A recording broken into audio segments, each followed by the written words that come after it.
በአልሲሪያ ግዛት ውስጥ ተራሮች አረንጓዴ ቀሚሶችን ለብሰው ወንዞች እንደ ብር ደም መላሽ በሚፈሱበት ሊራ የተባለች ንግሥት ትነግስ ነበር። እሷ ብዙውን ጊዜ እንደ ህልም የምትታለል ራእይ ነበረች።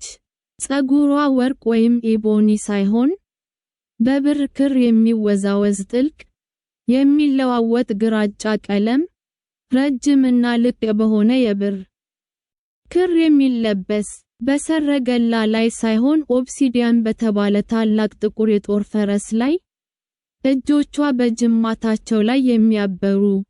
የአቋም አቀማመጣቸው የአጋርነት እንጂ የበላይነት አልነበረም። ቀሚሶቿ የሐር ጌጥ አልነበሩም፣ ነገር ግን በፈረሷ ጎን ላይ ለመሸፈን ረጅም የተቆረጡ ከባድ ቬልቬትና ሱፍ ተግባራዊ ጥበብ። የድቅድቅ ጨለማ ቀለሞችና የደን ሙዝ ቀለሞች። እርሻቸውን በምትሄድባቸው ገበሬዎች፣ ንድፎቻቸውን በምታደንቃቸው ሸማኔዎች፣ በቤተ መንግስቱ በፀሐይ በተጠለቀ ቤተ መጻሕፍት ውስጥ እንዲያነቡ ባስተማራቸው ልጆች ትወደድ ነበር። ነገር ግን በእብነ በረድ በተሸፈኑ የስልጣን አዳራሾች፣ በአሮጌዎቹ፣ በወርቅ በተሞሉ ቤተሰቦች መካከል ውበቷ በእሷ ላይ የተነሱበት መሳሪያ ነበር። የዱር አበባ ንግሥት ብለው ይጠሯታል። እንደ ስድብ ነበር። ጊዜያዊ ውበት፣ ለዘውድ በጣም ለስላሳ፣ ለዙፋን በጣም የተለመደ። ከመንግስት ክፍል ይልቅ በጋጣ ውስጥ እንዳለች፣ ገር መንገዶቿ ድክመት እንደሆኑ፣ አሳቢነት የተሞላበት የጥበብ እጦት ጸጥ እንደሚያሰኝ በሹክሹክታ ነገሩት።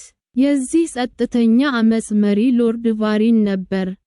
የቤተሰቡ ዛፍ የባህል የተቆራረጠ የኦክ ዛፍ፣ እያንዳንዱ ቅርንጫፍ መብት፣ እያንዳንዱ ስር መብት የሆነ ሰው። ዙፋኑን ለጨካኙ ልጁ ይፈልግ ነበር እና የሊራን ርህራሄ ወደ እሱ ለመግባት የሚያስችል ቀዳዳ አድርጎ ይመለከተው ነበር። ዘመቻው የሰይፍ ሳይሆን የተመረዘ ቃላት ነበር። ስለ አለመወሰኗ ወሬ አሰራጭቷል። ገበሬዎችን ስለ ሰብል ሽክርክሪት በማማከር አፌዘባት እና የለበሰቻቸውን ረጅምና ተግባራዊ ቀሚሶች የገበሬ ልብስ ብሎ ጠራቸው። ተጽዕኖአቸው እየቀነሰ ሲሄድ የተመለከቱትን አዛውንት መኳንንት በተንኮለኛ ስሜት ዙሪያ አሰባስቧል። እንዴት ማስተዳደር እንዳለባት አታውቅም። ሊራ እያንዳንዱን ፀጉር ተሰማት። በቆዳ ላይ ሳይሆን በመንፈሷ ላይ አረፉ፣ ልክ እንደ አሲድ በቅጠላ ቅጠሎች ላይ። በክፍሏ ውስጥ ለብቻዋ የጥላቻቸውን ክብደት ቀዝቃዛ ዘውድ ትመለከት ነበር። ቫሪንን በራሷ ለመሸሽ ዋጋዋን ከግንባሩ ላይ ለመጮህ የነበራቸው ፍላጎት በደረቷ ውስጥ እሳት ነበር። ሆኖም ግን እጇን ዘጋችው። በምክር ቤቱ ክፍል ውስጥ ጥላቻውን አልገጠማትም። በራሷ ፈቃድ ተጋፈጠችው። ጌታ ቫሪን አዲሱን ፍትሃዊ የግብር ሕጓን ሳንቲም መቁጠር የማትችል ሴት ጩኸት በማለት በይፋ ሲያወግዘው እንዲታሰር አልጠራችም። በማግስቱ ጠዋት ኦብሲዲያንን ወደ ቫሪን ቅድመ አያት ርስት ጋበዘች። ከወታደሮች ጋር ሳይሆን ብቻዋን። ከጀልባው ወርዳ በደረቁ የፍራፍሬ እርሻዎች ውስጥ አለፈች። መጋቢዎቹ ችላ በሉት በተባለው ተባይ ተበሳጨች። ይህ ጥፋት አለችው፣ ድምጿ ጸጥ ባለ አየር እየተንቀጠቀጠ። በመጀመሪያ በደቡብ የሚገኙትን የአባቴን የፍራፍሬ እርሻዎች ወሰደ። መርዝ ሳይሆን ተርቦች መድኃኒት እንደሆኑ አገኘን። ቦረቦቹን ያደናቅፋሉ። ቀፎ ልኬላችኋለሁ፣ ለፍራፍሬ እርሻዎቻችሁም ጭምር። እሷም እዚያው ቆሞ በዛፎቹ መካከል እና በቀረበላት መፍትሄ መካከል ዝም ብሎ ቆሞ ተወው። ስድቡን አልተዋጋችም፣ ለችግሩ መልስ ሰጥታለች። ስለ ገበሬዋ ቀሚስ የሚነገረው ሹክሹክታ በጣም ሲጮህ ከውጭ በሚመጣው ዳንቴል ሳይሆን አፈ ታሪክ በሆነ ቀሚስ ለብሳ በታላቁ የመከር ኳስ ላይ ታየች። በመንግስቱ ዋና ሸማኔዎች የተሸመነው የሌሊት ሰማይ ጥልቅ ሰማያዊ ነበር።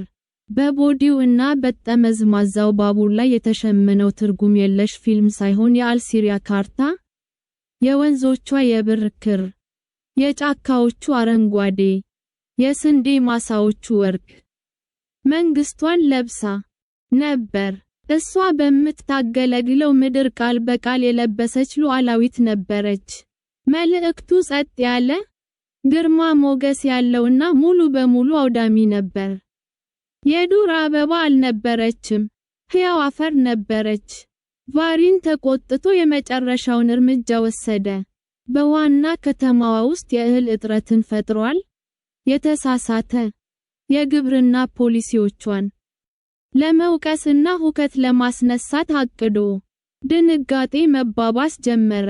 ሊራ በጦርነት ክፍሏ ውስጥ ዜናውን ሰማች። በመጨረሻ የቁጣ እሳት በድንግዝግዝታ ዓይኖቿ ውስጥ በራ። ነገር ግን ወደ ሹልና የበለጠ ጠንካራ ነገር ቀዘቀዘ። ተቃውሞውን ለመግታት ወታደሮችን አላሰባሰበችም። ኦብሲዲያንን ተቀምጣ ጋለች እና ወደ ጦር ሰፈሩ ሳይሆን ወደ ግርግር በተሞሉ ጎዳናዎች ራሷን ተጋፈጠች። ረጅም ቀሚሷ እንደ ባነር በፈረሱ ጎል ላይ ፈሰሰ። ሕዝቡ ተቆጥቶ እና ፈርቶ በፈረስና በንግስቲቱ ግዙፍና ጸጥታ በተሞላበት ፊት ተለያየ። አልጮኸችም። ኦብሲዲያንን በማዕከላዊው አደባባይ ላይ ቆመች። ፍርሃቱ በጣም ወፍራም ነበር። ዝምታዋ እስኪሰራጭ ድረስ ቁጭ ብላ ተቀምጣለች። ሲሰማ ድምጿ ጥርት ያለ እና የተሸከመ ጮኸ። ርበዋል፣ ምክንያቱም ስግብግብነት እህሉን ስለደበቀው አለች። ተስፋ የቆረጡትን ፊቶች ሳይሆን የቫሪን መጋዘኖች ሙሉ በሙሉ ወደ ቆሙበት አውራጃ። ወንጀሉ በንግስትህ ላይ ሳይሆን በባዶ ሆድህ ላይ ነው። ተከተለኝ። እናም ቀስ በቀስ ሆን ብላ ግራ የተጋባው ሕዝብ ከኋላዋ እየፈሰሰ ወደ ቫሪን የታሸገው ግሩፕ አናሪስ በምልክት ጠባቂዋ መቆለፊያውን እንዲሰብር አደረገች። በሮቹ ተዘዋውረው የተከማቸ እህል ተራሮችን ለማሳየት ተከፈቱ። ኦብሲዲያንን ከኋላዋ የተሰረቀውን ስጦታ ከሕዝቡ ጋር እንዲጋፈጥ አደረገችው። ይህ የንግሥት ውድቀት አይደለም አለች። ዓይኗ በእነሱ ላይ ተንሳፈፈ። ይህ ፈረሶች እንደሆንክ የሚያስብ ሰው ክህደት ነው። እና እኔ ለመጨፍለቅ የሚገባ አበባ ነኝ። እውነተኛ ዘውድ የሚለብሰው ለስልጣን ሳይሆን ለደህንነት ነው። አሁን የአንተ የሆነውን ውሰድ። ቫሪን በዚያ ቀን በክህደት አልተያዘም። ከሕዝቡ በስርቆት ተይዟል። ክሱ የመጨረሻውና የሚያምር ድንቅ ሥራዋ ነበር።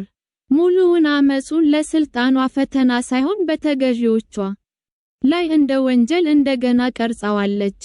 በቀጣዩ ጸጥታ ሊራ ብዙውን ጊዜ ጎህ ሲቀድ በተራራው መንገዶች ላይ ስትጋለብ ትታይ ነበር። ግራጫና ብር ጸጉሯ ከጭጋግ ጋር ሲዋሃድ፣ ተግባራዊ ቀሚሷን በጤዛ እርጥብ ነበር። ከእንግዲህ የዱር አበባ ንግሥት ብለው አይጠሯትም። ሊራ የተረገመችው ብለው ሰየሟት። እጅግ በጣም ኃይለኛው ጥንካሬ ጫካውን የሚቆርጠው ሰይፍ ሳይሆን ከምድር የማይነቀል የሚመግብና የሚጸና እውነተኛ ውበትና ኃይል የማይቀርበት ጥልቅና ጸጥ ያለ ስር መሆኑን ተምረው ነበር። ጥላቻውን የተጋፈጠው መስታወት በመሆን ሳይሆን በዙሪያው የማይበገር የአትክልት ስፍራ በመሆን ነው። የክፋት ድንጋዮች በጥልቀት ተቀብረው እስኪረሱ ድረስ እና አበባዎቹ ብቻ እስኪቀሩ ድረስ